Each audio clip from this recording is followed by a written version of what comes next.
Olá! Todo ser humano tem direito à vida, à liberdade e à segurança pessoal.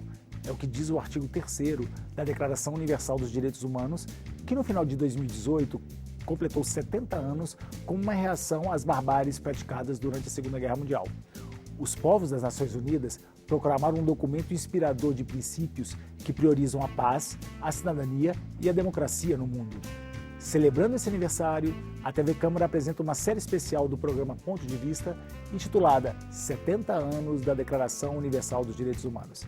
E para refletir sobre os direitos humanos no cotidiano de nossas vidas, nós recebemos hoje o professor José Geraldo de Souza Júnior, da Faculdade de Direito da Universidade de Brasília.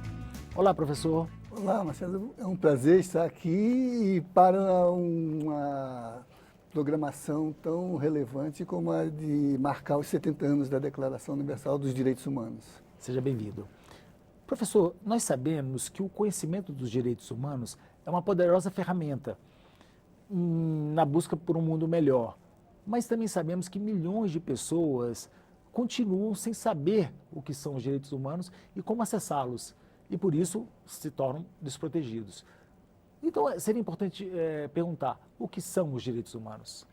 Então, há muitas definições, elas são marcadas por concepções de mundo e de sociedade, são filosóficas, mas na síntese podemos destacar que os direitos humanos são as lutas por reconhecimento da dignidade do humano enquanto expectativa de emancipação social dos sujeitos de direito. O humano não é só um dado da natureza, não é só uma referência biológica. O humano é uma construção da história, é uma experiência de realização política da sua condição de dignidade. E acho que essa é a melhor definição. As lutas por reconhecimento da dignidade do fazer-se humano. E essa luta, ela é histórica. Sim. Nós temos marcos históricos como o Iluminismo, a Revolução Francesa, o próprio término da Segunda Guerra Mundial. O que esses marcos históricos, ou de que forma influenciaram a formulação da Declaração Universal? De fato, eles são a expressão deste processo. Na verdade, os direitos humanos não são estabelecidos porque há monumentos, porque há declarações. Os direitos humanos não são nem a expressão das ideias, eles são a experiência deste processo histórico de luta. E esses fundamentos que você indicou são as referências de alguns desses momentos. Momentos em que a afirmação do humano, por exemplo, se afirmou na Inglaterra, quando se coloca a questão do homem no sentido do homem livre, do homem burguês, do homem que sai do despotismo e se afirma como capacidade de se realizar na sociedade civil da qual ele é parte. Então, cada etapa dessa representa um percurso nessa luta histórica por reconhecimento. Aquela bandeira da liberdade, igualdade e fraternidade, né? Da Revolução. É bem isso, a liberdade no sentido de autonomia dos sujeitos, o humano se afirmando num social já não divinizado, que é representação de uma realidade a qual ele não tem acesso. A igualdade no sentido de inserção burguesa na vida política em face da aristocracia dos privilégios. E a fraternidade no sentido de expressar essas ideias de iluminismo que representam a condição da dignidade do tornar-se humano, né? As lutas por essa identidade, essa igualdade, nem sempre realizada nessas etapas. Por exemplo, na Revolução Francesa, os direitos são do homem, mas não das mulheres. Sim, é um processo. Foi um processo. Então, após esses fatos históricos, chegamos finalmente à proclamação da Declaração Universal. Então, é um documento fundamental. Sim, por várias razões. A primeira é aquela que você anunciou na abertura. O confronto da expectativa civilizatória em face das barbáries, a violência da guerra, do despotismo totalitário, né? A luta contra o fascismo, contra o nazismo, que nessa sua forma autoritária nega a subjetividade do humano, como vimos nos holocaustos, nos extermínios, né? Então, esse é o primeiro. Mas o segundo é que, saindo dessa experiência dramática, os sujeitos se organizaram em países que queriam ter responsabilidade no tocante a um pacto de civilização.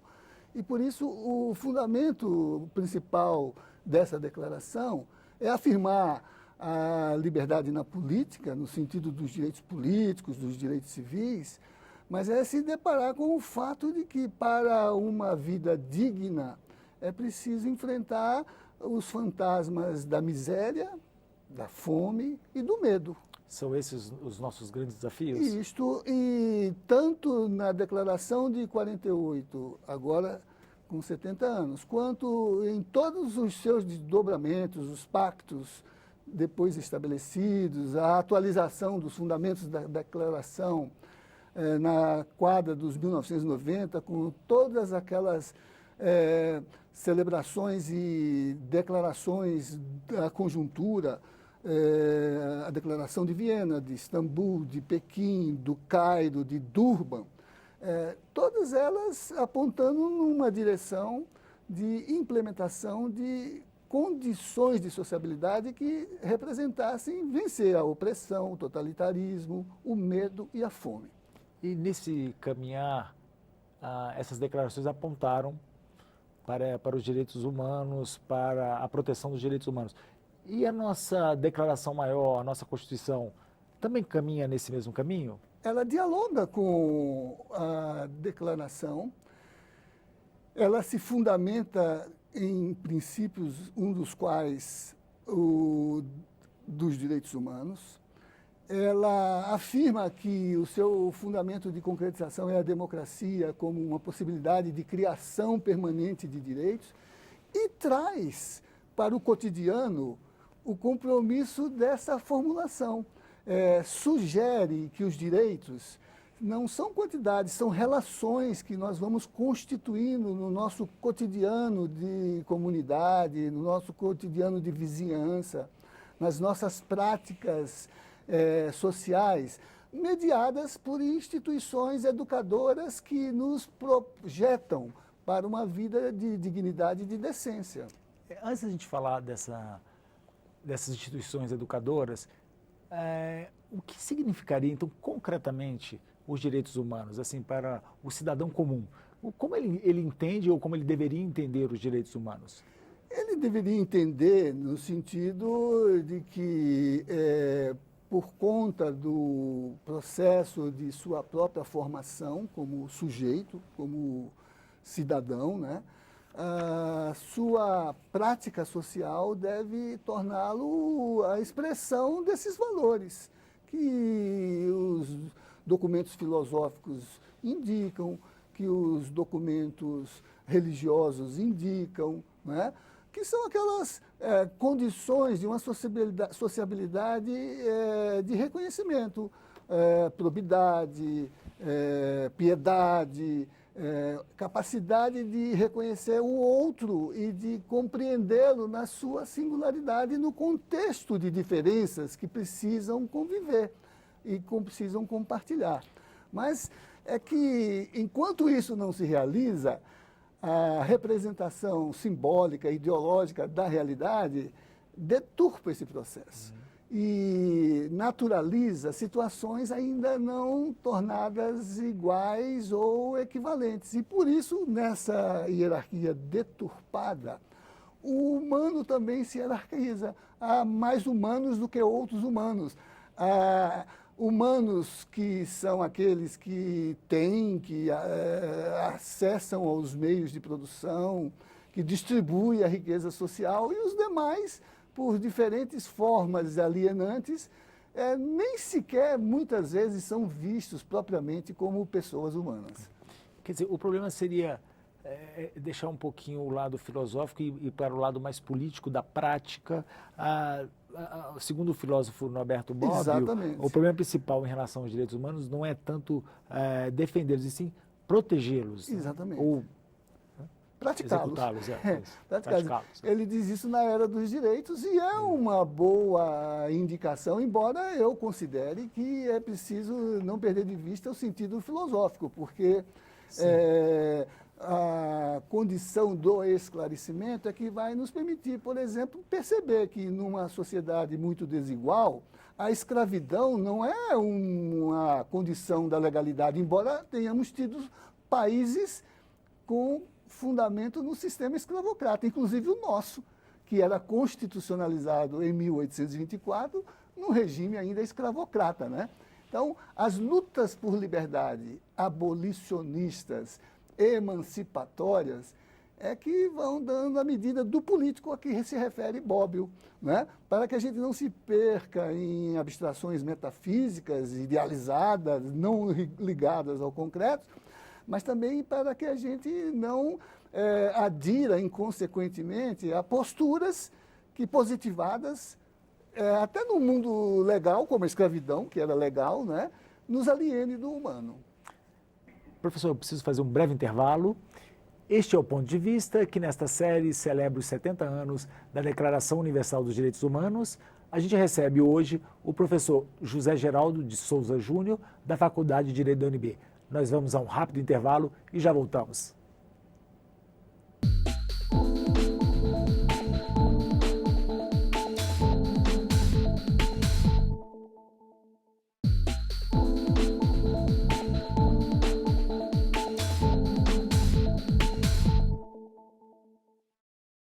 Estamos de volta com a série especial 70 anos da Declaração Universal dos Direitos Humanos, que recebe hoje o professor José Geraldo de Souza Júnior, da Faculdade de Direito da UNB. Professor, apesar de ainda termos um longo caminho para a efetivação dos direitos humanos, algumas políticas públicas para minorias já foram realizadas pelo país, o país está atento a isso. As ações afirmativas seriam um excelente instrumento para os direitos humanos? Com certeza, e derivam dessa experiência que me referi, de que os direitos humanos não são dádivas abstratas, são processos concretos de afirmação do humano. Por exemplo, desde 48, com a declaração, no contexto das relações internacionais e das relações políticas, aqueles fundamentos foram desdobrados em inúmeros instrumentos de concretização dos direitos humanos. Os pactos econômicos, sociais, políticos e culturais deles decorrentes, as grandes declarações da década dos 1990, a Declaração de Viena, do habitat, das populações, das mulheres, enfrentamento à xenofobia e o racismo em Durban.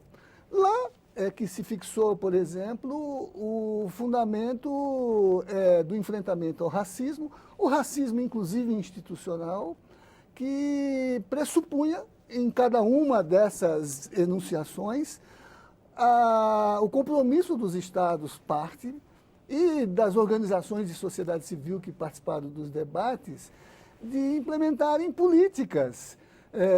Daí que vem os planos e programas nacionais de direitos humanos, de educação em e para os direitos humanos, e os pactos internos para concretizar esses processos de várias formas.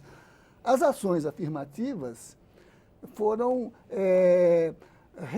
reelaboradas no sentido dos experimentos locais, num grande contexto de orientação de diretrizes para os países partes, no sentido de que as políticas públicas de educação, de trabalho, de inclusão social, levassem em conta os elementos inibidores que, nas experiências dos diferentes países, o nosso, por exemplo, pós-colonial e escravocrata, tem em relação, por exemplo, aos afro-brasileiros, né? Então, as ações afirmativas são uma expressão significativa desses fundamentos, combinando a condição de direitos humanos no sentido pleno do termo e de direitos fundamentais, porque também positivados enquanto dever do Estado para com a cidadania. Professor, a sociedade internacional debateu muito esse assunto, gerando esses pactos que o senhor acabou de citar. A nossa sociedade tem demandado esse tipo de debate?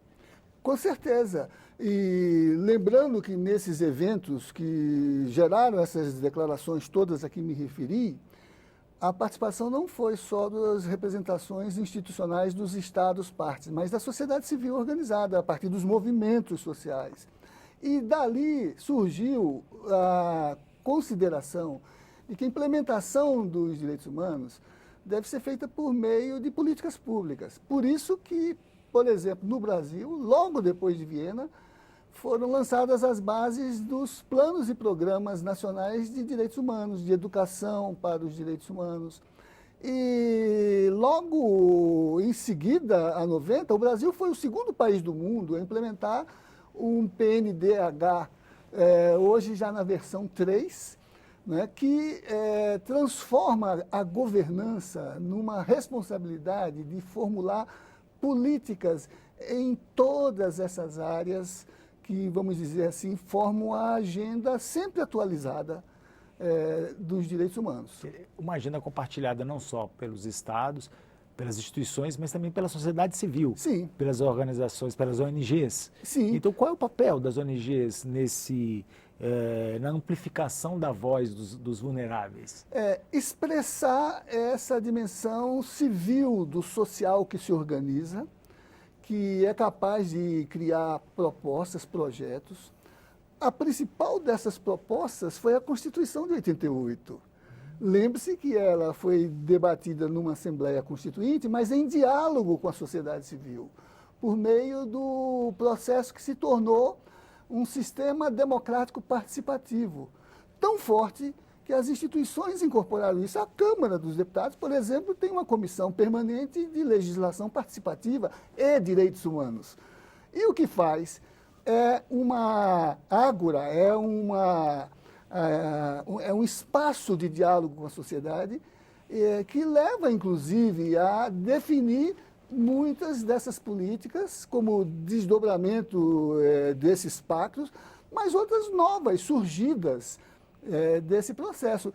E que, dependendo da leitura programática de partidos e de governos, torna isso mais efetivo, mais radical ou mais complexo no tocante a esse processo, a implementação desses processos.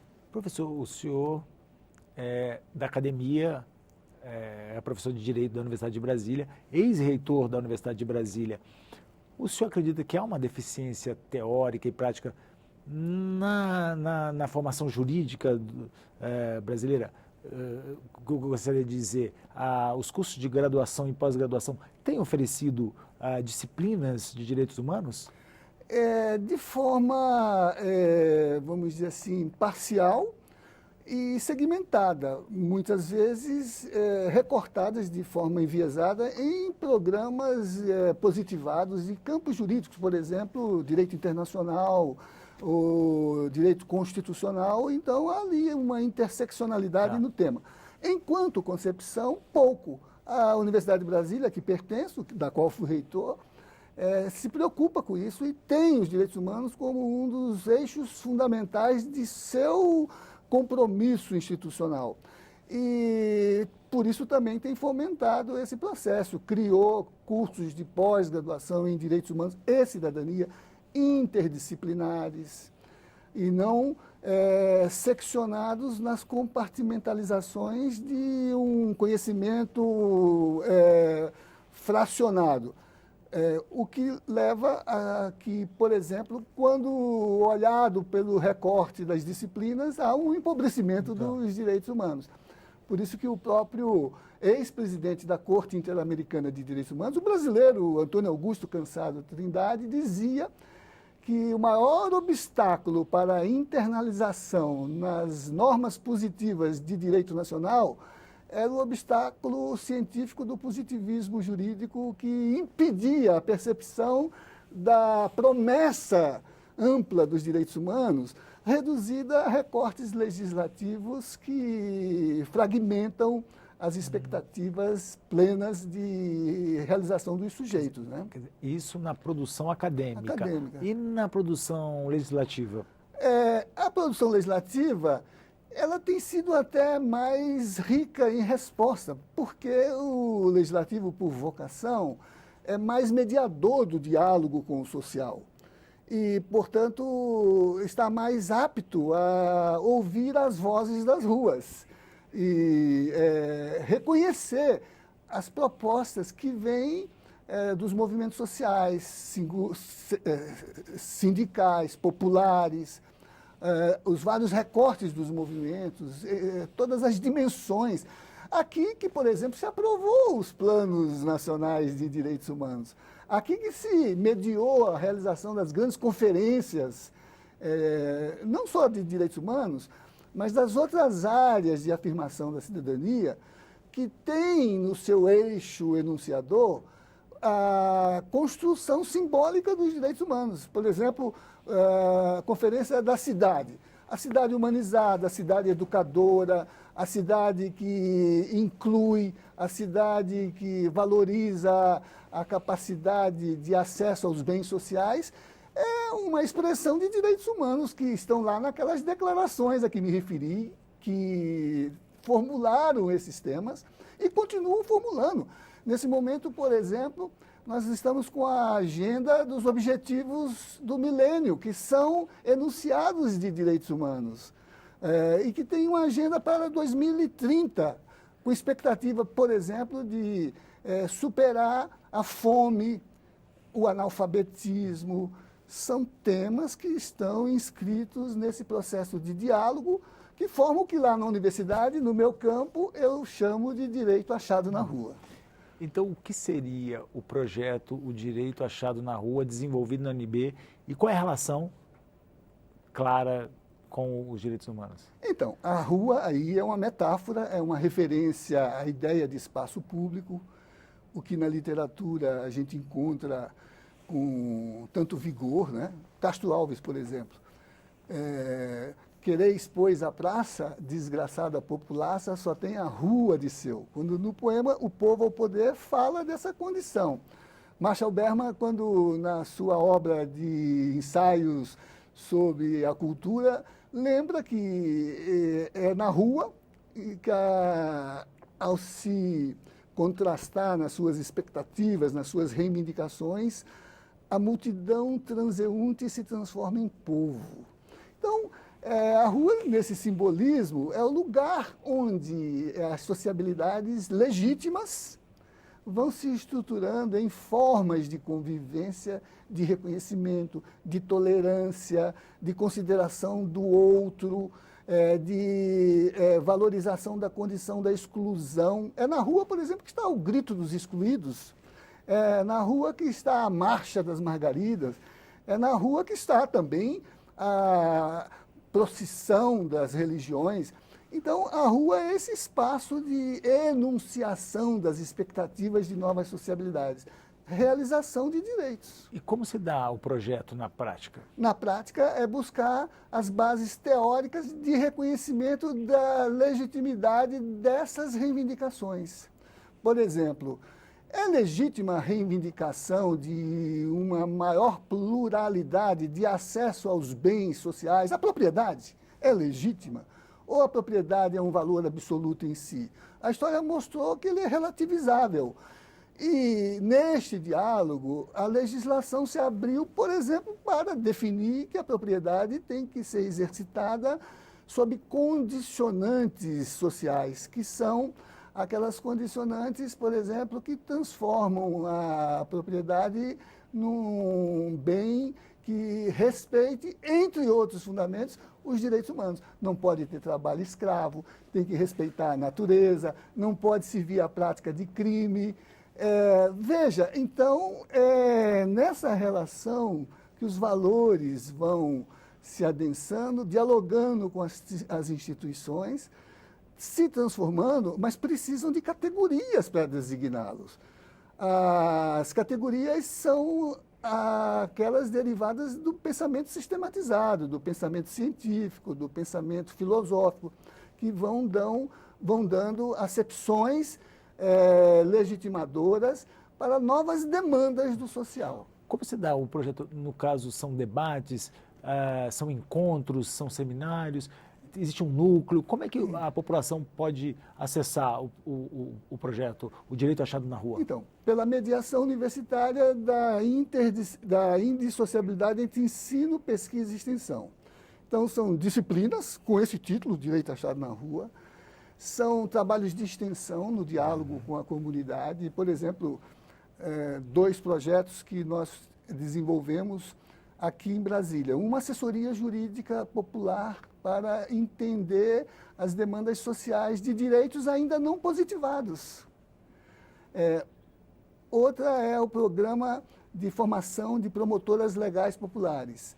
Capacitação de mulheres em gênero e direitos humanos, para que compreendam o sentido não patrimonialista da relação afetiva que elas têm que estabelecer. A vida delas e o corpo delas não é apropriação de um patriarca, marido ou pai. Então, são cursos e também são campos de pesquisa, ou seja, desvendar no universo do real que se manifesta o que emerge como dimensões novas de relações que concretizem uma sociedade decente, uma forma solidária de convivência, um espaço de alteridade e de reconhecimento das lutas históricas pela afirmação da dignidade do humano. O humano, como eu disse, não é um dado da biologia ou da natureza, é uma construção. Então é preciso fazê-lo, e o direito é uma mediação simbólica para esse processo de reconhecimento. O projeto, então, representa os direitos humanos no cotidiano, não é isso? Com certeza. Eu preciso encerrar. Gostaria de agradecer imensamente por ter aceitado o convite da TV Câmara. Eu sou Marcelo de França e no ponto de vista de hoje nós conversamos sobre os direitos humanos no cotidiano de nossas vidas. Você pode conferir esta e outras edições do programa no site câmara.leg.br/ponto de vista. Obrigado pela sua audiência e até a próxima.